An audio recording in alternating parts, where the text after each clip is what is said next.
Hi everyone, I'm Ahmed, and on Cravings Food Adventures, we take you on a journey around the globe without leaving my kitchen in Toronto, Canada. We are globally connected and we're so lucky to be able to get ingredients from all over the world. Today I'm going to show you a very simple roast chicken. This is crispy and juicy, and I'm here to tell you that this murgi is no dal barabar.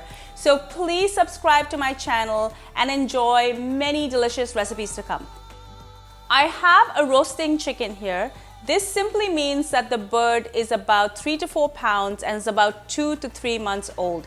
This is the best kind of chicken for a roast as the meat is really succulent. Before I go any further, I'm going to simply take the wishbone off. This is done really easily by scraping at the bone, and then you can just put your fingers in and pull that wishbone right out. This makes carving the bird really easy to do later on. If your bird comes stuffed with liver and other spare parts, be sure to remove this right now. Just like I prepare my turkey, I'm going to do the exact same thing for my roasting chickens. I'm going to prepare a really simple brine. I've got a 1/4 cup of sugar, a 1/4 cup of salt. I'm going to add a teaspoon of chili powder, a teaspoon of turmeric or haldi powder. Now this is actually going to be a lovely antibacterial agent in this brine. I'm also going to add some black pepper, and then I'm going to mix it all together with 2 liters of water. I'm going to immerse my bird in this beautiful bath, and then I'm also going to add a couple of slices of lemon. Now typically I will brine my bird overnight, but you must leave it in the brine for at least 1 to 2 hours. I'm going to immerse my bird breast side down because that is the driest part of the chicken, and that will need the brine the longest. When the chicken has spent enough time in the brine, I'm going to drain it and make sure all the water drips out of the cavity. Reserve the lemons that you put in the brine. I'm going to use that later as a stuffing. And then I'm going to pat my chicken dry really well using paper towels. You want to make sure that your chicken isn't damp at all. If it's damp, it's going to turn into steam in the oven, and it's simply going to steam your chicken and not roast it. One other thing that you really need to pay attention to is to make sure that your chicken is at room temperature. Once it's out of the brine, have it sitting on your countertop for 1 to 2 hours till your chicken comes to room temperature. If you put a cold chicken in the oven, it's going to seize up and it's going to turn really tough. If you have enough time, you can leave your chicken to air dry in the refrigerator. While my bird is coming to room temperature, I'm going to work on the spice butter. I've got a couple of tablespoons of salted butter that has come to room temperature, and I'm going to add a teaspoon of red chili powder, 1 teaspoon of roasted cumin powder. I'm also going to add some crushed black pepper, and I'm just going to mix this together really well. I'm going to take a tablespoon of this and leave it aside. I'm also going to add some coriander that I've cut really fine, about a teaspoon of that, and about 2 teaspoons of roasted garlic that I've crushed. Now I'm using my spiced garlic recipe. I will leave a link to that at the end of this video and also in the description.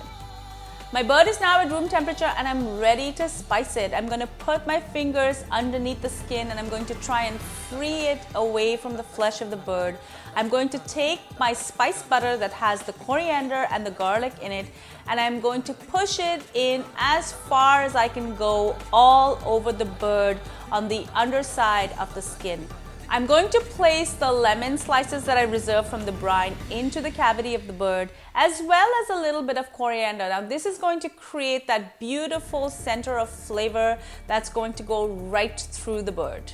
I'm not going to bother trussing the bird. I don't think it's really necessary, but what I am going to do is I'm going to tie the legs together so when I take it out of the oven, it makes for a beautiful presentation. Then I'm going to take the reserved butter that doesn't have the coriander and garlic, and I'm going to smear the outside of the bird. I've preheated my oven to 350 degrees, but before I put it into the oven, what I like to do is take my bird and put it back side down, that is the breast side facing up, on a really hot skillet with some oil in it. Now this is an optional step. If you prefer, you can take your bird and put it in the oven breast side up straight away. Once I've got a really good sear on the bird, I'm ready to put it in my pre-oiled roasting pan. My oven is already heated at 350 degrees. I'm going to put my bird on my roasting pan and into the oven, and I'm going to leave it there for 20 minutes. Now the reason I've put my bird in by itself in the roasting pan is I want to make sure there's nothing else on that pan that's going to create any kind of steam. My bird needs at least 20 minutes to get nice and crisp.